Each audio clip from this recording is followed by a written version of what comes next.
भारत सरकार बदले की कार्रवाई के कदम कैसे उठाती है? दो हमारे पास मामले हैं सीधे सामने, जिसमें हम देखते हैं कि एक आर्यन खान का मामला है कि एप्पल का जो सबसे बड़ा दावा है कि हमारे किसी भी डिवाइस में आप सेंध नहीं लगा सकते, ट्रोजन हॉर्स नहीं बेच सकते, किसी भी तरह का वायरस नहीं डाल सकते, वो खत्म हो गया। उन्होंने कहा कि भारत सरकार ने पेगासस के जो उपकरण है उसकी जो सुविधा है वो ली, और जो जांच चली एमनेस्टी इंटरनेशनल की और दूसरे संगठनों की, तो उन्होंने कहा कि 300 ऐसे लोग हिंदुस्तान में हैं जिनकी जासूसी जो है पेगासस के माध्यम से की गई। अमेरिका ने पेगासस को ब्लैकलिस्ट कर दिया है, लेकिन भारत सरकार ने आज तक अभी तक पेगासस को ब्लैकलिस्ट नहीं किया है। ये सरकार जो है फर्जीवाड़े की सरकार है। और आप देखिए कि इन्होंने आजादी से पहले भी, अभी भी आप देखेंगे आरएसएस बहुत सारी चिट्ठियां ऐसी डालती है फर्जीवाड़ा करके कि नेहरू जी ने कहा कि जो नेताजी सुभाष चंद्र बोस हैं उनके बारे में उन्होंने कहा कि ये देश का सबसे बड़ा खतरनाक दुश्मन है।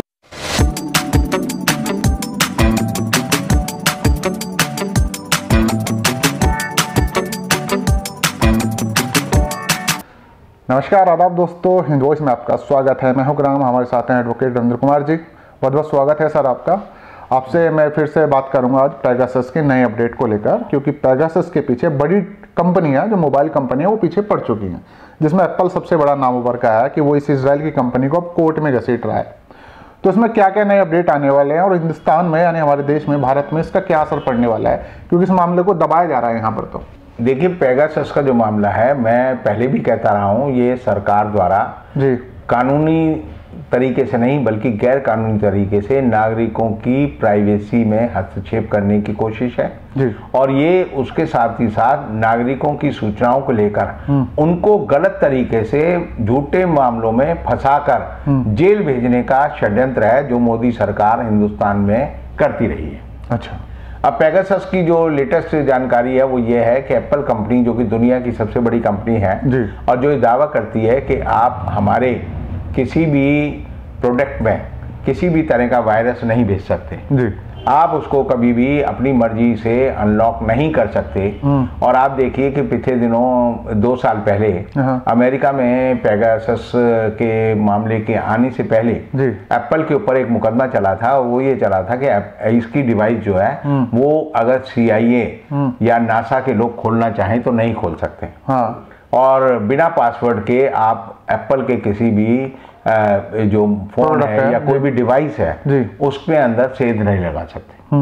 और तब जो है एप्पल के जो सबसे बड़े साइंटिस्ट हैं, जो कि एक्सपर्ट हैं, उन्होंने कहा कि इसको खोलना जो है असंभव है।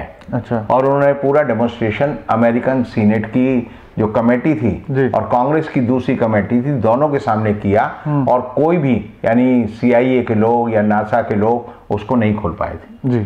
तो एक तरह से अनविंसिबल, जिसको आप नहीं जीत सकते, एप्पल की प्रोडक्ट थी। अब पेगासस जो है वो एक ऐसी चीज हो गई है जिसे मास्टर की कह सकते हैं। उससे एप्पल की डिवाइस में सेंध लगाई और उनको खोल लिया और उनमें अपना इनपुट डाला, वायरस डाला, उसको कंट्रोल कर लिया। तो एक तरह से एप्पल का जो सबसे बड़ा दावा है कि हमारे किसी भी डिवाइस में आप सेंध नहीं लगा सकते, ट्रोजन हॉर्स नहीं बेच सकते, किसी भी तरह का वायरस नहीं डाल सकते, वो खत्म हो गया। बिल्कुल। तो ये एक तरह से एप्पल के लिए एक बहुत बड़ा खतरा भी है, चुनौती भी है, और उसके लिए वो एक बहुत बड़ी एक समझिए कि उसके हर दावे की खुली उड़ाने वाला है। बिल्कुल। पेगासस को लेकर जो एप्पल की डिवाइस है उनमें जिस तरह से पेगासस ने सेंध लगाई, उसके खिलाफ अब जो है नॉर्थ सैन फ्रांसिस्को में जो है एक तरह से एक मुकदमा डाला गया, और उसमें एप्पल कंपनी ने कहा है कि इस पेगासस पे रोक लगाई जाए और इससे हमें मुआवजा दिलाया जाए। तो उसके पीछे जो एप्पल ने बात बताई है वो ये बताई है कि एक तो एमनेस्टी इंटरनेशनल की लैब ने इस बारे में जो है खोज की थी, और बाकी जो दूसरे ऑर्गेनाइजेशन है जिसमें हिंदुस्तान की वायर है और भी बहुत सारी संस्थाएं हैं, उन्होंने भी उसमें सहयोग दिया था, और तकरीबन 50,000 जो डिवाइसेस थी उनकी जांच की गई, और उसमें पता चला कि उनमें सेंध लगी, और ये पूरी दुनिया में लगा। यानी आप देखिए कि ब्रिटेन में इस बारे में एक मुकदमा चला, और जिसमें ये प्रूव हुआ कि पेगासस की वजह से शाही परिवार जो है यूएई का, उसके जो मोबाइल हैं उनमें हैकिंग की गई, जासूसी की गई। जर्मनी में इस बार को पुष्टि हुई कि वहाँ के जो मिनिस्टर हैं उनकी जो है डिवाइसेस को इसको हैक किया गया। फ्रांस में इस बात पे पूरा मुकदमा चला और फ्रांस की सरकार ने वहाँ पर एक जो है जांच कमेटी बैठाई है, वहाँ पर जो है उसका प्रोसिक्यूशन चल रहा है। अब यही मामला जब हिंदुस्तान में आया तो हिंदुस्तान की सरकार ने पहले ही क्षण ये बात यानी लोगों को पता चलते ही, उजागर होते ही ये कहा कि हमारे यहाँ कोई पेगासस की जासूसी नहीं हुई है। पेगासस की जो कंपनी है NSO, वो इजराइल की एक बड़ी कंपनी है और वो एक बेसिकली अब जो है प्राइवेट कंपनी है। उसका कहना है कि हम जो है किसी भी व्यक्ति या संगठन को पेगासस की जो सूचनाएं हैं या पेगासस का जो सिस्टम है वो नहीं बेचते। हम पेगासस का सिस्टम जो है सरकारों को बेचते हैं, और सरकार का मतलब हिंदुस्तान में भारत सरकार है। तो एक तरह से उन्होंने कहा कि भारत सरकार ने पेगासस के जो उपकरण है उसकी जो सुविधा है वो ली, और जो जांच चली एमनेस्टी इंटरनेशनल की और दूसरे संगठनों की, तो उन्होंने कहा कि 300 ऐसे लोग हिंदुस्तान में हैं जिनकी जासूसी जो है पेगासस के माध्यम से की गई।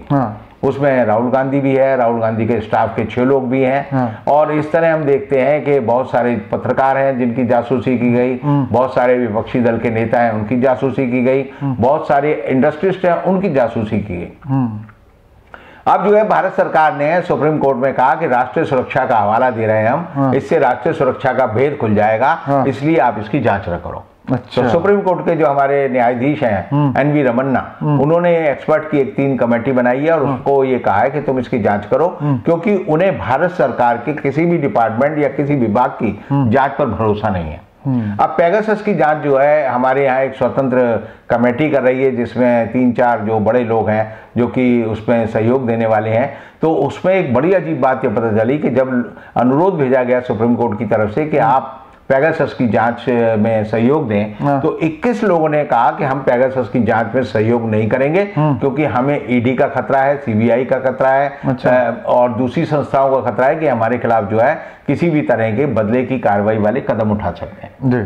अब भारत सरकार बदले की कार्रवाई के कदम कैसे उठाती है? 2 हमारे पास मामले हैं सीधे सामने, जिसमें हम देखते हैं कि एक आर्यन खान का मामला है कि आर्यन खान को पहले ढूंढा गया, उसको स्पॉट किया गया, उसे चिन्हित किया गया और उसको पिन पॉइंट करके जब वो एक क्रूज की पार्टी में उसे जबरदस्ती बुलाया गया और जब वो जा रहा था तो रास्ते में उसको किडनैप किया गया और फिर उसको जो है NCB के दफ्तर ले आकर उसके पास जो है ये जो नशीली दवाएं हैं, नशीली जो पदार्थ हैं, उनको प्लांट किया गया और ये सारा राज खुल गया। आप सबको पता है कि किस तरह पैसा उगाने के लिए 25 करोड़ रुपए उगाने के लिए समीर वानखेड़े और NCB के दूसरे अधिकारियों ने, क्योंकि बाकी उसे बचाने में लगे हुए हैं, तो इन्होंने एक फर्जीवाड़ा किया। इसी तरह का एक फर्जीवाड़ा भारत सरकार के इलेक्ट्रॉनिक विभाग के सर्विलेंस वालों ने किया था भीमा कोरेगांव में।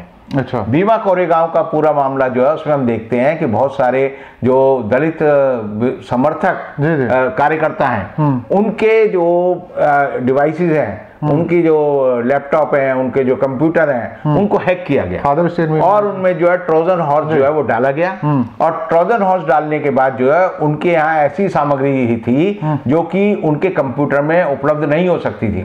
जैसे रोना विल्सन का जो कंप्यूटर था और दूसरे लोगों का जो कंप्यूटर है, उसमें जब उसकी जांच, फॉरेंसिक जांच की अमेरिका की एक्सपर्ट कंपनी ने, जो अब इस पेगासस के मामले में भी जांच में सहायता दे रही है, उससे कहा कि इसमें जो विंडो 6 है, विंडो का जो वर्जन है वो 6 है, लेकिन उसमें जो प्रिंट किए हुए मामले और जो संदेश वापसी किए गए वो विंडो 10 के हैं। तो इसका मतलब कहीं से उनको पहले टाइप किया गया, फिर उनको जो है ट्रोजन हॉर्स के जरिए या सेंध मारकर जो उनके लैपटॉप पे या कंप्यूटर। सर कोई एक्सपर्ट देखिए, सर मैं सॉफ्टवेयर इंजीनियरिंग का स्टूडेंट रहा हूँ, मैंने खुद सॉफ्टवेयर इंजीनियर किया, मैं डेवलपमेंट में गया हूँ।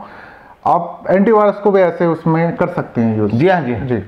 तो एंटीवायरस की आड़ में भी वो एक सजेशन देते हैं कि भाई आपके यहाँ वायरस आ गया, आप मेरा लो, या खोलते ही अगर आप कोई ऐसी वेबसाइट आती है जिसको आप नहीं पहचान पाते और आप अगर उसे ऑपरेट करते हैं या उससे एक्सेस बनाते हैं तो वो आपके कंप्यूटर को हैक करके कंट्रोल कर सकती है। बिल्कुल। तो भीमा कोरेगांव का पूरा मुकदमा जो है एक फर्जी मुकदमा, भारत सरकार की खुफिया एजेंसियां जो डर्टी ट्रिक डिपार्टमेंट के रूप में जानी जाती हैं, उन्होंने पूरा मुकदमा बनाया और आज भी लोग जो बंद हैं, जेल में हैं, और स्टेन स्वामी, फादर स्टेन स्वामी जो कि एक आदिवासी कार्यकर्ता थे 85 साल के, उनका बयान लिए बिना भी उन्हें जेल में रखा गया और उनकी मौत हो गई। बिल्कुल। उसके लिए बंबई हाई कोर्ट ने भी कहा कि हम बड़े दुखी हैं, यानी उन्होंने ओरली अपनी तरफ से कंडोलेंसेज उनको दी और उनके साथ जो बर्ताव हुआ उसके बारे में अपना दुख प्रकट किया जी। अब आप समझिए कि ये भारत सरकार हुई या मोदी सरकार हुई या आरएसएस हुई, ये इस तरह के फर्जीवाड़े में हमेशा शामिल रहते हैं। एक फर्जीवाड़ा जो है मोदी सरकार के आते ही हुआ, वो ये हुआ कि मोदी जी ने कहा कि मैंने जो है एमए एंटायर पॉलिटिकल साइंस में की है। अच्छा। और जब उसकी डिग्री मांगी गई तो डिग्री थी नहीं। बाद में जो है अमित शाह और उस समय अरुण जेटली जो कि उस समय के मंत्री थे, वो प्रेस के सामने आए और उन्होंने उनकी जो है एक ऐसे फॉन्ट में, माइक्रोसॉफ्ट के ऐसे फॉन्ट में छपी हुई डिग्री दी, जबकि उस समय माइक्रोसॉफ्ट का वो फॉन्ट इजाद ही नहीं हुआ था, वो अस्तित्व में नहीं आया था। तो उसकी डिग्री उन्होंने दिल्ली यूनिवर्सिटी के उस पर दे दी और दिल्ली यूनिवर्सिटी आज तक उसको बता के राजी नहीं। मोदी से इतने डरते हैं या मोदी के साथ इतने जुड़े हुए हैं कि उन्होंने उसकी डिग्री का फॉन्ट नहीं बनाया। और उसका नतीजा क्या हुआ, आज भी लोग दिल्ली स्कूल ऑफ इकोनॉमिक्स में या कहीं पर अपनी डिग्री लेने जाते हैं मास्टर्स की, पोस्ट ग्रेजुएट की, तो पिछले 3 साल से जो है दिल्ली यूनिवर्सिटी उनको डिग्री नहीं देती। अच्छा। क्योंकि उन्हें लगता है कि ये हमारा फर्जीवाड़ा जो है फिर भी कोई मिला लेगा। तो दिल्ली यूनिवर्सिटी डरी हुई है, जिसका चांसलर जो है भारत का राष्ट्रपति होता है। तो दिल्ली यूनिवर्सिटी का ये हाल है कि वो मोदी के फर्जीवाड़े को बचाने, छिपाने और उसमें पूरा सहयोग देने के लिए आज भी बता रही है कि मोदी जी की डिग्री जो है असली थी, लेकिन हम इसकी असलियत नहीं बताएंगे।